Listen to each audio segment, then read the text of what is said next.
Hello guys, welcome back to దేవికాస్ world. ఈరోజు video ఏంటి అనేది మీరు థంబ్నెయిల్ చూడగానే అర్థమైపోయి ఉండాలి. అరుణాచలంలోని గిరి ప్రదక్షిణ చేస్తున్నప్పుడు 8 దిక్కులలో శివలింగాలు ఉంటాయి. ఆ శివలింగాల విశిష్టత ఏంటి, అవి ఎవరు ప్రతిష్ఠించారు అనేది ఈరోజు తెలుసుకుందాం. సో వీడియో మొత్తం చూసేయండి, ఒక మంచి ఇన్ఫర్మేషన్ తెలుస్తుంది.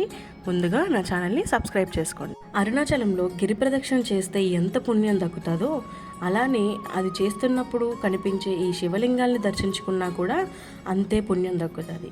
అవి ఏంటి అంటే, ఫస్ట్ ఇంద్రలింగం, అగ్నిలింగం, యమలింగం, నైరుతిలింగం, అందులో ఆ మధ్యలోనే అదిన్నర్ అన్నమలై టెంపుల్, తర్వాత సూర్యలింగం, వరుణలింగం, తర్వాతే ఆది అన్నమలై టెంపుల్, ఆ తర్వాత వాయులింగం, చంద్రలింగం, కుబేరలింగం, మోక్ష మార్గము, లాస్ట్గా ఈశాన్యలింగం.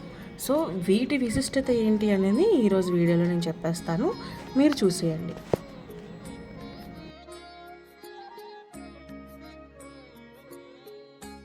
ముందుగా మనం చేరుకునేది ఇంద్రలింగం. ఇది ఆలయానికి సమీపంలోనే ఉంటుంది. ఇంద్రలింగం అరుణగిరికి తూర్పు దిక్కున ఉంటుంది. దీనిని ఇంద్రుడు ప్రతిష్టాపించాడు. ఈ క్షేత్రానికి శుక్రుడు మరియు సూర్యుడు ఆదిదేవతలు ఇంద్రలింగాన్ని పూజించడం వల్ల ఉద్యోగపరంగా అత్యున్నత స్థానం మరియు దీర్ఘాయువు లభిస్తుంది. ఇంద్రలింగం నుంచి 1.5 కిలోమీటర్ ప్రయాణిస్తే అగ్నిలింగం వస్తుంది. అగ్నిలింగం మెయిన్ రోడ్లో ఉండదు, ఇది కుడివైపు ఉంటుంది. లోపలికి వెళ్ళాక మనకి కనిపిస్తుంది. అగ్నిలింగం అరుణగిరికి ఆగ్నేయ దిశలో ఉంటుంది. ఈ అగ్నిలింగాన్ని అగ్నిదేవుడు ప్రతిష్టాపించాడు. ఈ క్షేత్రానికి ఆదిదేవత చంద్రుడు.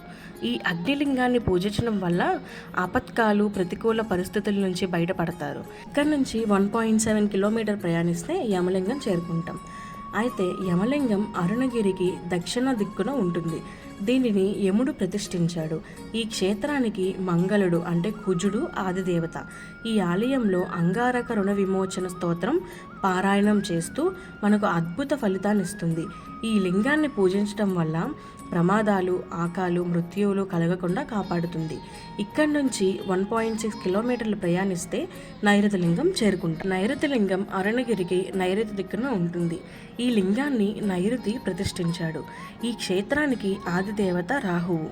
ఈ నైరుతి లింగాన్ని పూజించడం వలన రాక్షస, పీతజ, దుష్ట మరియు గ్రహ బాధలన్నీ పోతాయని, అలాగే అద్భుతమైన కీర్తి వస్తుందని అంటారు. ఇక్కడి నుంచి కొంచెం ముందుకు వెళ్ళగానే అదిర్నర్ అన్నమలై ఆలయం వస్తుంది. ఈ ఆలయం అరుణగిరికి సరిగ్గా వెనుక భాగం వైపు ఉంటుంది. ఈ ఆలయం యొక్క ప్రాముఖ్యత ఏంటంటే, అనగా తమిళ ఉగాది రోజున తొలి సూర్యకిరణాలు నేరుగా ఈ శివలింగం మీద పడతాయి. ఆ తర్వాతే సూర్యలింగం. సూర్యలింగం అష్టలింగాలలోని లింగం కాదు, దీనిని సూర్యభగవానుడు ప్రతిష్ఠించారు. సూర్యలింగం వద్ద అద్యత హృదయ స్తోత్రం కానీ, ఆదిత్య కవచం కానీ, సూర్యునికి సంబంధించిన స్తోత్రాలు ఏవైనా ఒకసారి పారాయణం చేస్తే కొన్ని వేల సార్లు పారాయణం చేసిన పుణ్యం లభిస్తుంది. ఇక్కడి నుంచి కొంచెం ముందుకు వెళ్తే వరుణలింగాన్ని చేరుకుంటాం. వరుణలింగం అరుణగిరికి పడమర దిక్కున ఉంటుంది. ఈ లింగాన్ని వరుణదేవుడు ప్రతిష్ఠించారు. ఈ లింగానికి ఆదిదేవత శనీశ్వరుడు. ఈ లింగాన్ని పూజించి అభిషేక జలం స్వీకరిస్తే వ్యాధుల నుండి ఉపశమనం కలుగుతుంది. అలాగే స్వామివారి విభూది ప్రదోషకాలంలోని పెట్టుకుంటే పాప విముక్తులు అవుతారు. ఇక్కడి నుంచి కొంచెం దూరం ప్రయాణిస్తే ఆది అన్నమలై దేవాలయం చేరుకుంటాం. గిరి ప్రదక్షిణ చేసేటప్పుడు ఆది అన్నమలై ఆలయాన్ని తప్పకుండా దర్శించండి. అరుణాచలంలోని మొట్టమొదటి ఆలయం ఇది. అరుణాచలేశ్వర ఆలయం కంటే కొన్ని వందల ఏళ్ల పూర్వమైనది. చారిత్రక ఆధారాల ప్రకారం 2000 సంవత్సరాల పూర్వమే ఉన్నదని చెప్తున్నారు. ఈ ఆలయాన్ని సాక్షాత్తు బ్రహ్మదేవుడు ప్రతిష్ఠించాడు. ఈ ఆలయం దర్శించడం వలన కోరిన కోరిక పోయినా మనకు సకల కోరికలు తీరుతాయి. ఇక్కడ నుంచి కొంచెం దూరం ప్రయాణిస్తే వాయులింగాన్ని చేరుకుంటాం. వాయులింగం అరుణగిరికి వాయువు దిక్కున వాయులింగం ఉంటుంది. ఈ క్షేత్రానికి ఆదిదేవత కేతువు. ఈ వాయులింగాన్ని దర్శించడం వలన కేతువుకు సంబంధించిన దోషాల నుంచి విముక్తులం అవుతాము. ఇక్కడ నుంచి 0.6 కిలోమీటర్స్ వెళ్తే చంద్రలింగాన్ని చేరుకుంటాం. చంద్రలింగం అష్టలింగాలలోని కాదు, దీనిని చంద్రుడు ప్రతిష్ఠించాడు. చంద్రలింగాన్ని దర్శించడం వలన మానసిక స్థిరత్వం మరియు ప్రశాంతత లభిస్తుంది. ఇక్కడి నుంచి 1 కిలోమీటర్ వెళ్తే కుబేరలింగాన్ని చేరుకుంటాం. అరుణగిరికి ఉత్తర దిక్కున కుబేరలింగం ఉంటుంది.